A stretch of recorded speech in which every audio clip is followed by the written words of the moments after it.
নমস্কার, আমি শিবশঙ্কর চৌধুরী। তো আজকের যে বিষয়টি নিয়ে বলবো, বিষয়টা হচ্ছে রাজ্যপালের বিরুদ্ধে রাজ্যভবনের এক অস্থায়ী মহিলা তিনি শ্লীলতাহানির অভিযোগ এনেছেন। অভিযোগ হচ্ছে যে তাকে রাজ্যপাল দুবার শ্লীলতাহানি করেছে এবং তিনি তার অভিযোগের ভিত্তিতে হেয়ার স্ট্রিট থানায় অভিযোগ দায়েরও করা হয়েছে। আমার এবার যে প্রশ্ন হচ্ছে, যে মহিলাকে যে মহিলা এই শ্লীলতাহানির অভিযোগ আনলো, তিনি রাজ্যপালের চরিত্র সম্পর্কে সন্দেহ বা একটা একটা জিজ্ঞাসা চিহ্ন আনলেন এবং নিজেকে সতী সাবিত্রী প্রমাণ করার চেষ্টা বা সতী সাবিত্রী প্রমাণ করার চেষ্টা করছেন। তো এই জায়গায় আমার প্রশ্ন হচ্ছে, কেন ওই মহিলার ফেসটা উন্মোচন করা হচ্ছে না? তিনি যদি সতী সাবিত্রী হন বিদেশের মতো, তিনি যদি সতী সাবিত্রী হন তাহলে পরিষ্কার এসে বলুক না, তাতে তারা ভাব আরও বেশি উন্মোচিত হবে। আমি জানি যে অনেকে প্রশ্ন করবে, ভারতীয় সংবিধান প্রত্যেক মহিলাকে অধিকার দিয়েছে যে তার ব্যক্তিগত পরিচয় গোপন রেখে যে ব্যক্তি শ্লীলতাহানি করেছে তার বিরুদ্ধে অভিযোগ তুলতে সে পারবে। কারণ কি, ভারতের বেশিরভাগ মানুষ বা বেশিরভাগ মহিলা তার শ্লীলতাহানির কথা তিনি নিজের পরিচয় বা আত্মসম্মানের বোধের জন্য সে থানায় অভিযোগ দায়ের করতে পারে না। কিন্তু দেখতে হবে এই যে সাংবিধানিক অধিকার কটা সঠিক মহিলা শ্লীলতাহানি যারা হয়েছে অরিজিনালি তারা তুলতে পারছে। আজকে আমরা যদি দেখি 98% মহিলা তারা কি করছে, এই মিথ্যা মামলার আশ্রয় নিয়ে, মিথ্যা শ্লীলতাহানির মামলার আশ্রয় নিয়ে নিজের পরিচয়কে গোপন করে একজন পুরুষকে কি করছে, তার চরিত্র নিয়ে জিজ্ঞাসা প্রশ্নের মুখে ফেলে দিচ্ছেন।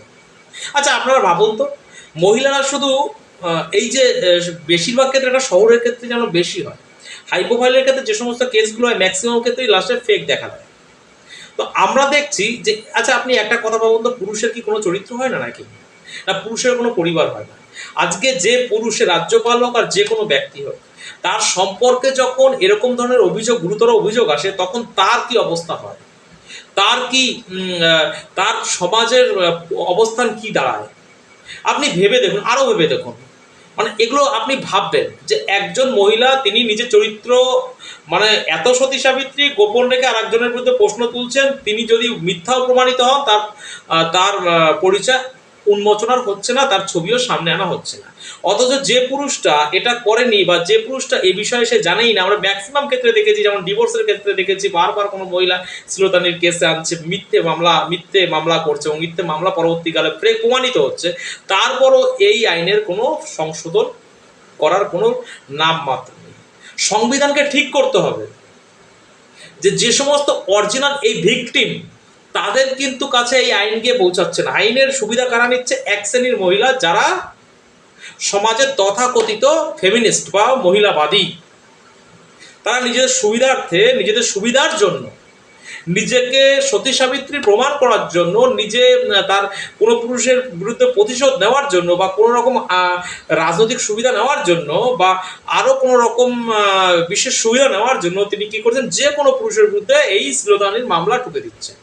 আর যার ফলে ওই পুরুষটির ভবিষ্যতের প্রমাণ করতে করতে তার ঘটি বাটি সব তো বেচতেই হচ্ছে, তারপরও সবচেয়ে বড় কথা, সমাজে তার অবস্থান একদম নিম্ন রুচির লোকে পরিণত হচ্ছে, তাকে নিম্নতর সমাজে নামিয়ে নেওয়া হচ্ছে।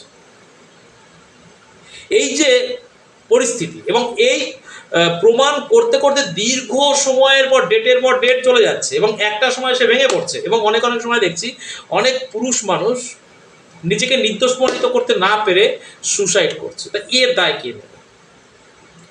কে নেবে? আজকে একজন মহিলা ঝপ করে বলে দিল শ্লীলতাহানি করেছে, অথচ মানে আইনের সুবিধা নিয়ে তিনি ওই পুরুষের চরিত্র নিয়ে প্রশ্ন তুলছেন, আর ওই মহিলা মধ্যেখান থেকে নিজেকে পরিচয় গোপন করে রাখছেন আইনের সুবিধা নিয়ে। আর ওই পুরুষটি সমাজের কাছে একটা কি বলতে পারেন, একটা নরক কীটে পরিণত হচ্ছে। এই বিষয় নিয়ে কেউ কোনো প্রশ্ন করছে না।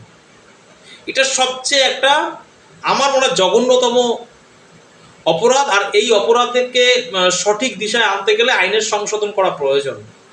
যে মহিলা কোনো পুরুষের বিরুদ্ধে অভিযোগ যখন আনবে, সেই মহিলার ব্যাকগ্রাউন্ড চেক করে, তার পজিশন চেক করে তাকে তার এই অভিযোগের ভিত্তিতে তাকেও সামনে আনতে হবে। যে তিনি যে অভিযোগ করছেন কিসের ভিত্তিতে করছেন তাকেও ক্যামেরার সামনে আনতে হবে, পরিচয় তাকে তার মুখ ক্যামেরার সামনে আনতে হবে, সমাজের সামনে আনতে হবে। তাহলে দেখবেন এই যে ফেক, যে মিথ্যাবাদী মহিলা, যে সমস্ত মহিলারা এই মিথ্যে কেসগুলো আনে না, তাদের কিন্তু সমাজে তাদের চরিত্র উন্মোচিত হয়ে যাবে এবং সমাজ এরকমের অপরাধ থেকে বা পুরুষদের চরিত্র হনন করা, পুরুষদের সামাজিক অপরাধী বানাবার বা সামাজিকভাবে নরকীট বানানোর যে প্রথা হয়তো কিছুটা বন্ধ হবে। তো এই যে এই বিষয়টি আমার করজোরে সমাজের সকল স্তরের মানুষের কাছে এবং সংবিধানের কাছে অনুরোধ রইল, এই বিষয়টা আপনারা বিবেচনা করে দেখবেন আর এই ধরনের আইনের পরিবর্তন ঘটাবেন। নমস্কার, বন্দে মাতরম, জয় হিন্দ।